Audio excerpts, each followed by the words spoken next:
Hey guys! I'm R. And I'm R. And we're R and R's. Hi!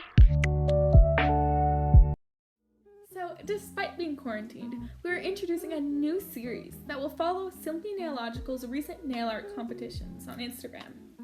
Every week she chooses a new theme on her @HoloTaco Instagram.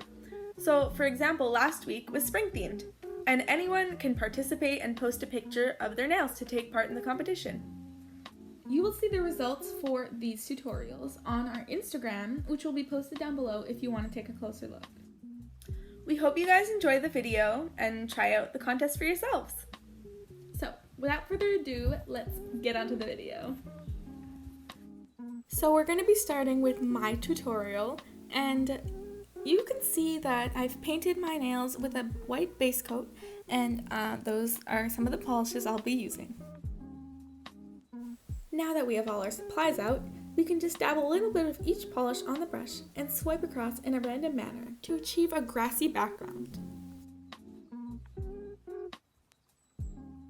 Here we're just going to be using the other color to make the grass seem more realistic. Once all your nails are done, we can finally get on to making the ladybug and adding the other details. So you're just going to use a dotting tool dipped in black polish and put 2 little dots on your grassy nail. Now you can use your brush dipped in black polish and make 2 curved lines for the antennae. Using the same brush, you can just make a half circle on the ends of those lines for the head and fill it in with a bit of polish on your dotting tool. Next, I took the red polish and I just put a big blob on my nail and spread it out with the dotting tool to achieve the ladybug's circular body.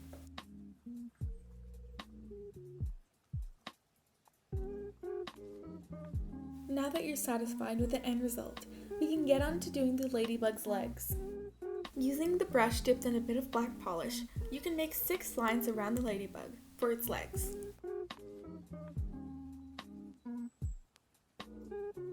Next, we're just going to be drawing a little black line in the center of the ladybug's back because we want its wings to be a little open.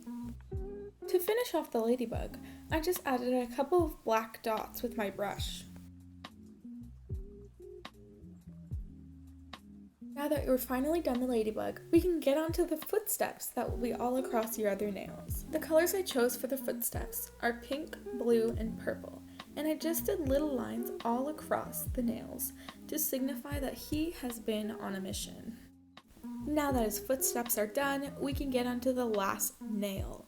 On our thumb, we're going to be putting an apple that is slightly rotten and slightly eaten that our little critter is after. To make the apple, make a line with the red polish using your dotting tool in the middle of your nail and make a heart shape basing it off of that line. Make sure to round the bottom edge of the apple instead of a pointier edge like a heart would have. Now, with the base of the apple finished, we can add some of the details. For the stem of the apple, add a little bit of brown polish on your brush and make a curved line in the dip of your apple. To make the apple's bite, we're just going to add 3 little circles on the side of the apple.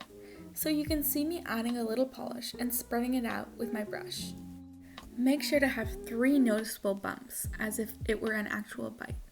Now I'm just gently dabbing a little polish on the sides of the bite and adding a couple more details to make the apple seem more realistic. One thing I'll do is adding a darker brown color to make it seem more rotten. When your cute spring nail look is finally finished, you can show it off to all your friends. Now all that's left is to try it out for yourself. I hope you enjoyed my spring nail art challenge video. Now we can get on to Rise as amazing look. Hey guys, it's Other R. And for my spring nail art look, I was inspired by all the birds I saw in my backyard. I thought that it could make a pretty cool nail art look, so here it is. You're going to want to start off this look by painting all of your nails the same sky blue color. And of course, put a second coat if needed. So once your nails are all painted a solid blue color, you're going to want to come in with a darker blue to make the bird's head. Take a large dotting tool and just tap it onto your nail and try to center it off to the left side of your middle finger. While the head is still wet, I took a smaller dotting tool and started fanning it out to create the feathers on top of the bird's head. Now it's time to make the bird's body. So what I did was made a wide U shape using the same dotting tool, and I kind of just tapped it to create the shape first, and then I filled it in with some more polish.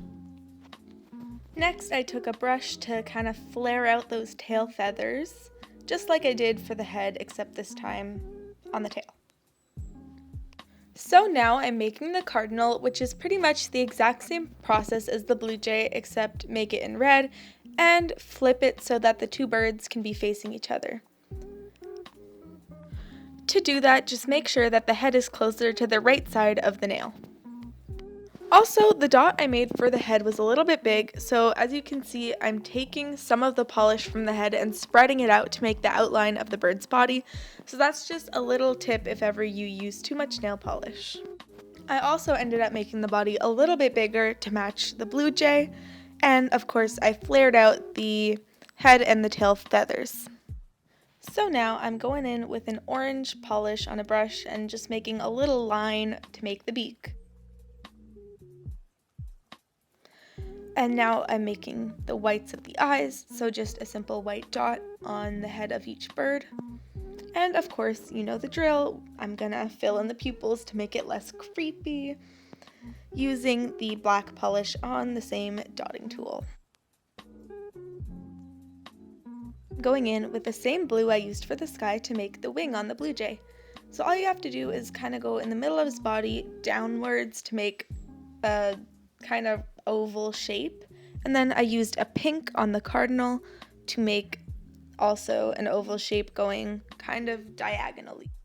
Now I'm taking this beautiful blue hollow to put it on the head and tail feathers. I thought this was a cute little touch, and since I had a blue, I just only did it on the blue jay.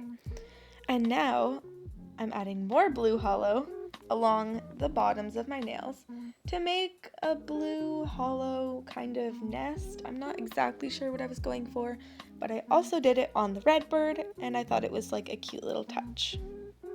Next, I came in with a dotting tool with yellow polish to make two little feet on each bird. For the remaining nails, I decided to do branches, so you're going to want to start off by making a line near the lower end of your nail and make various smaller lines sticking out from the lines to just make a bunch of lines, and it will end up looking like branches. And at the end of each of these branches, take any color you like. I chose pink, and I put it at the very end to represent little flowers.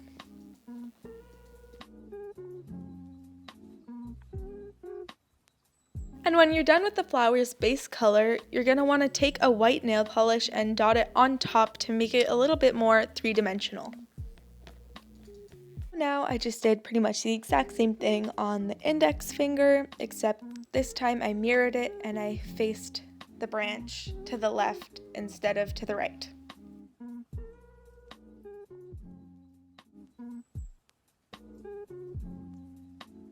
And to finish off the look, I just did the exact same thing on my thumb, except the camera was kind of cut off so you can't really see it. But there you go, that's the final bird look. I hope you like this video, and maybe even try out the tutorial for yourself. Hey guys, it's R. I'm just here to say I hope you guys liked our videos and that we had a lot of fun to do these challenges. And we hope you'll be looking forward to the newest ones coming out each Friday, except for this video, which will either come out on Tuesday or Wednesday, so get excited. Yeah, me and Riley, we just decided to take advantage of our situation with all of this extra time, and I think it will really benefit us and hopefully provide entertainment for you guys, or, you know, just give you some nails tutorials to try and some new looks. This is, yeah, yeah, so we hope you guys enjoyed, and stay cool and safe also.